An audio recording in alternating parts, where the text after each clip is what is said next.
पता नहीं आपको यकीन आएगा या नहीं, लेकिन एक अंदाजे के मुताबिक पाकिस्तान में रोज़ाना लगभग 50 अफराद अपने हाथों अपनी ज़िंदगी का खात्मा कर रहे हैं हर रोज़। ज़्यादा तशवीश की बात यह है कि खुदकुशी करने वालों में ज़्यादातर अफराद की उम्रें 15 से 29 साल के दरमियान होती हैं।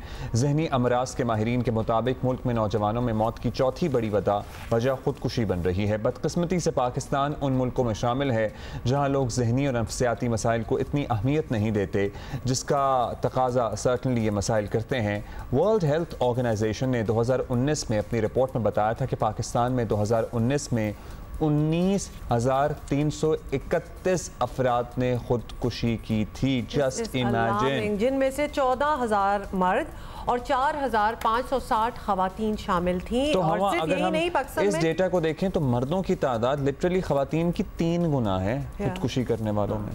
बहुत सिर्फ इकोनॉमिक रीजंस वगैरह भी, मतलब हर किसी के अपने रीजंस होते हैं।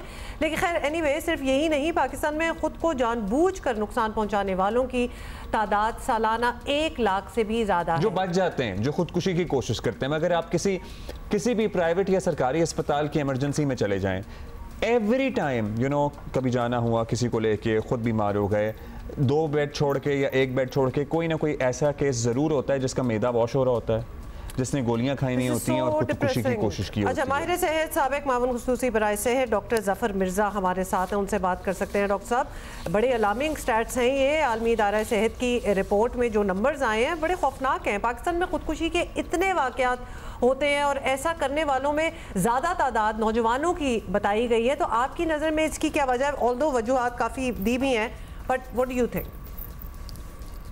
जी बिल्कुल, यकीनन ये बड़ी तशवीशनाक सूरत हाल है, लेकिन मैं आपको ये भी बताता चलूँ कि ये भी नंबर जो हैं बड़े अंडर रिपोर्टेड है। पाकिस्तान में चूंकि रिपोर्टिंग का सिस्टम को बहुत अच्छा नहीं है और सुसाइड या मेंटल हेल्थ के जो प्रॉब्लम्स हैं उनको एक कभी भी स्टिग्मा समझा जाता है, तो रिपोर्टिंग बहुत कम होती है। तो असल जो तादाद है वो इससे कहीं ज़्यादा है। वजह इसकी जो आपने पूछा जी, वजह इसकी ये है कि पाकिस्तान में जैसा कि हम सब जानते हैं बहुत सारे हम बहरानों का शिकार हैं, लेकिन हम मुआशी बहरान और सियासी बहरान की तो बहुत बात करते हैं, लेकिन एक बहुत बड़ा समाजी बहरान भी पाकिस्तान के अंदर वकूफ़ पज़ीर हो रहा है। और पाकिस्तान में 70% जो पॉपुलेशन है उसकी उम्र है तकरीबन 15 से 29 साल के दरमियान, और ये जो आपको स्टेटिस्टिक्स सुसाइड्स के मिले हैं ये इस एज ग्रुप के अंदर है। हमारे नौजवानों को, हमारे यंग जो लोग हैं उनको बहुत सारे स्ट्रेसेस का वो शिकार हैं, और सबसे इम्पोर्टेंट बात यह है कि उनको कोई होप नज़र नहीं आती, उनको कोई फ्यूचर नज़र नहीं आता, उनको कोई सपोर्ट मैकेनिज्म्स उनके नहीं है, तो उसकी वजह से बहुत ज़्यादा स्ट्रेस में रहते हैं। जिस तरह की इसी रिपोर्ट में आपने देखा कि उन स्ट्रेसेस के अंदर फैमिलीज के अंदर जो प्रॉब्लम्स हैं वो भी इसमें अपना हिस्सा डालते हैं, जो पढ़ाई का प्रेशर है वो भी इसके अंदर अपना हिस्सा डालता है, जो सोशल मीडिया की वजह से मिसाइल पैदा हो रहे हैं वो भी इसके अंदर अपना हिस्सा डालते हैं।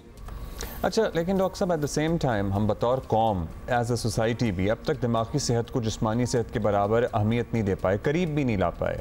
अब माहिरीन नफ्सियात से बात करना तो लोग समझते हैं कि खुद को पागल करार देने के मुतरादिफ है। मतलब हमारे अपने what is wrong with you, क्या कॉलीग्स, दोस्तों को अगर आप सजेस्ट कर देना कि आप किसी के पास चले जाएं, तो अगला सवाल होता है अगर वो कह दें हम पागल हैं तो क्या करेंगे? नहीं, और फिर वो आपको समझते हैं कि आप बड़े वीक हैं, कि डू इट योरसेल्फ, खुद को स्ट्रांग करो। मतलब इस किस्म की आगे से क्या आगाही नहीं है, कल्चरल इश्यूज हैं, क्या है? जब हम इंसानी सेहत की बात करते हैं तो सेहत जो है वो 2 हिस्सों के ऊपर मुश्तमिल है, एक जिस्मानी सेहत है और एक ज़हनी सेहत है। लेकिन हम सेहत को सिर्फ जिस्मानी सेहत के तौर पे समझते हैं, ज़हनी सेहत की तरफ हमारी बिल्कुल कोई तवज्जो नहीं है और कौमी सतह पे नहीं है। हमारे सिस्टम जो है, हेल्थ केयर का जो सिस्टम है वो भी इसकी तरफ तवज्जो उस तरह नहीं देता जिस तरह देनी चाहिए।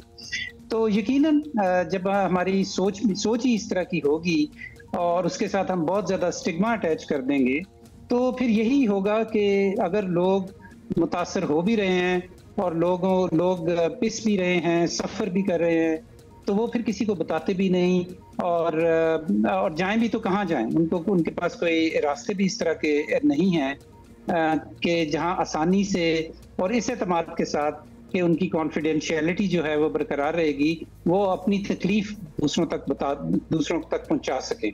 इसमें मेडिकल प्रोफेशन भी उतना ही इन्वॉल्व है, इसके अंदर हुकूमती जो सेहत का निज़ाम है वो भी इसके अंदर ज़िम्मेदार है कि हमने वो इंतज़ामात नहीं किए और जहनी सेहत को वो जगह नहीं दी अपनी पॉलिसीज़ के अंदर भी और अपने निज़ाम के अंदर भी। और ये इन इटसेल्फ कितनी बड़ी ट्रेजेडी है कि वो समझते हैं कि हम किसी को बता नहीं सकते, इससे बेहतर है कि हम मर ही जाएं। दिस इज एक लेवल ऑफ होपलेसनेस। डॉक्टर साहब बहुत बहुत शुक्रिया for being with us. And you know we also should talk about these issues more than we do. हम अपने ही मीडिया की ही बात करते हैं कि हमें इस बारे में मज़ीद आगाही देनी और बात करने की ज़रूरत है। I mean, this should be literally a priority कि लोगों को एटलीस्ट वो ईज ऑफ माइंड तो दिया जाए, एक होप दिखाई जाए, क्योंकि ये तो वो नहीं है बीमारी जिसका आप इलाज करेंगे ठीक हो जाएंगे। This is a constant thing which stays with you. So इस पे हर हफ्ते तो बात होनी ही चाहिए।